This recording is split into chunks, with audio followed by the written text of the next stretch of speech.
Hello, friends, and welcome to another episode of A Cup of Joe. I am your host, Joe. It is a lovely Thursday. It is the 1st of April, so April Fool's Day. Don't really have anything to update. I did go out walking again today, 3 days in a row. Really didn't want to, kind of hurting from my fall the other day. So, but got out there walking. Helps to have some books. I'm currently going through A Wise Man's Fear by Patrick Rothfuss. So, yeah, we got that going. So, day 3. Tomorrow will be day 4, and we'll just keep building on that. Kind of working on cutting back when I'm eating and when I'm snacking. So, like for breakfast today, I just had 2 packets of cream of wheat, the maple and brown sugar, and then for lunch made myself a sandwich with some tater tots. So yeah, I mean, it's just a matter of just cutting back. But so yeah, we'll see where we're at in a couple weeks, and hopefully you guys will see some progress as well, and we'll go from there. So, all right. Well, when I last left off, I'm going to rewind a little bit because I took us to the ranch. So we're going to rewind. I do just want to say that, when I was out walking today and I was thinking about, Billy and stuff. I hope you're doing all right, man. If you ever come across this video and those memories just happen to come up, I hope you're doing okay. I know you were struggling with a lot of stuff at the time, and there ain't no ill, man. So I hope you're doing good. I hope that you got the help that you needed, and that you're better, and you're having a fun and happy life. So anyways, I wanted to rewind a little bit because my before Mom sent us to the ranch, we did have CPS come into our family's life one more time. Dad was, where was it? Was Dad still in jail? No, I honestly don't remember. I know Dad was not living at home though, and CPS. I was actually in 7th grade. I was writing a lot. I had, writing poems, writing short stories. I love Jurassic Park, so I was writing my own novels, writing my own stories and things set in that universe. And CPS came and took me out of class and was like, hey, we're getting your brothers and we're going to take you, the caseworker, she was pregnant at the time. And this young girl, can't recall her name, but she's like, hey, we're taking you out, and like we're gonna take you, essentially, your brothers are gonna go to a state-run facility, and we're gonna take you to a group home. So wasn't too happy about that. I didn't understand why. Things were fine. So not sure what exactly this was all about. So my brothers were sent to a state-run facility, and I was sent to a group home for the kids same age as me, and I got the better of the deal for sure. When I was able to go and visit my brothers, this place was trash. It was straight garbage. There was a lot of sexual misconduct going on. The place smelled like piss and shit. It was terrible. And I looked at the case where I'm like, we need to get him out of here. This is not, no. And I wasn't leaving until something was going to happen. And the gears got turning, and we ended up getting sent home, and thank God.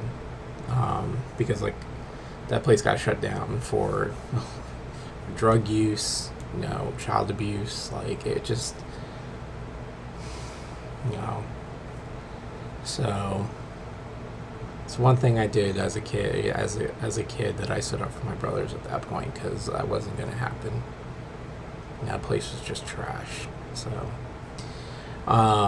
she ended up the caseworker actually ended up quitting not long after that. So, but then my mom decided that, hey, she can't handle us alone. So that's where my brothers were sent to Sunshine Acres, and I was sent to Hidden Valley Ranch School for Boys. So, and at this point, that's kind of where my brothers and I kind of parted ways for the most part, through the majority of my teenage years. Like, I really wasn't involved in their life and vice versa. They were doing good, though. I don't know, like, they did good. They excelled there. Especially Brian and Christopher. They really buckled down and got through what they needed to. So, but like for me, so, and the thing is like when I think of the ranch, like for me, it's bittersweet. On the one hand, there's a lot of good stuff. On the other hand, there's a lot of bad stuff. It was very authoritarian. We weren't able to watch TV. We were limited as to what music we were able to, allowed to listen to, what we were able to read, and all those kinds of things. Like, and with it just being a school for boys, we don't have any interaction with the opposite sex either. So, it hurts our social growth. But I did meet a lot of cool people there. Like, these people I consider family. And there were people there that were legit trying to help us as kids. And the age range for this was like anywhere between 10 years old up to like 18. So, but yeah, no, it was good. Learned how to horseback ride, learned some carpentry skills. It was homeschooled, so we just didn't call it the AC program, but everything was, you did work in a book, and then you would go and check your own answers from an answer key. So, me being me, when it came to math and algebra, I'm like, no, I cheated my way through it, which only hurt me in the process, because what ended up happening was, I wasn't retaining any of this knowledge, so it really just shot myself in the foot there. Especially because of what I wanted to do. Like, at the time, like, I was trying to figure out, what my future was going to hold, like, what I kind of wanted to accomplish in life. And my goal was, like, hey, I want to be a astronautical engineer, which is basically rocket science and, rockets and stuff. And that was really what I wanted to do. But I suck at math, so... but it is what it is. But yeah, I got to learn how to horseback ride, wanted to get into barrel racing, and so there was good stuff. I saw a lot of the U.S. on horse trips.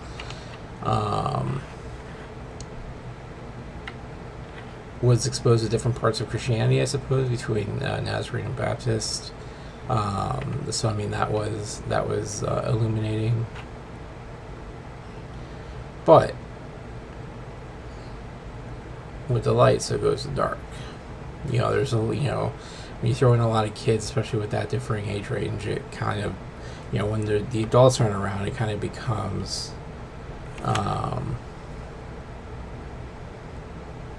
children of the flies kind of deal. I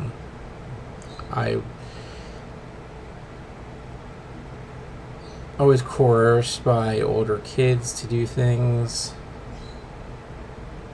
of a sexual nature. Well, primarily by an older roommate of mine. This isn't something like the Billy situation at all. So, but then there was, there's just a lot of things, and I'm not going to get into detail with exactly all the stuff that happened, but needless to say, like, a lot of my issues when it comes to, well, I guess when it comes to my own, my own struggles, my own addictions, especially when it comes to sex, it originated from there. So,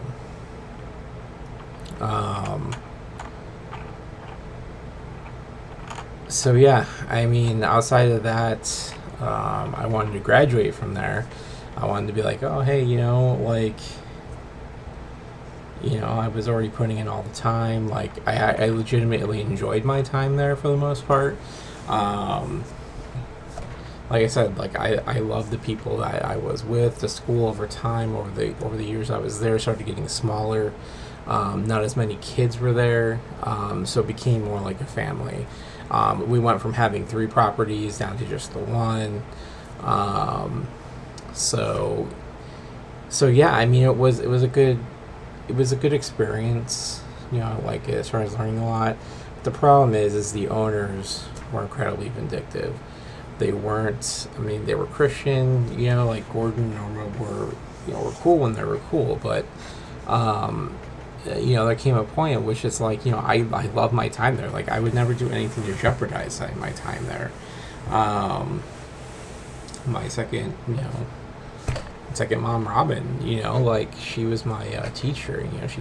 She was our mom for all intents and purposes when it came down to things, and she knew how we were, what we wanted, um, and yeah, like we got this stud. Um, that I guess Norma wanted to try and breed the horses with, whatever. I don't know. All I know is this horse was freaking stupid. Um, and he would always dump out. We took 50-gallon barrels, cut them in half. That was their water trough, and I had, part of my duties was I had to scrub and water the horses, which was fine. But what he would do is he would put his head in and splash all the water out, and then lift up the thing and dump it out. Um, I don't know what happened. Like all I know was like it was a really long day as far as work project goes. It was hot. I was tired. I was resting. I had already watered the horses, and that's when I know I had Norma like throwing a freaking can at my door. I was living in a trailer.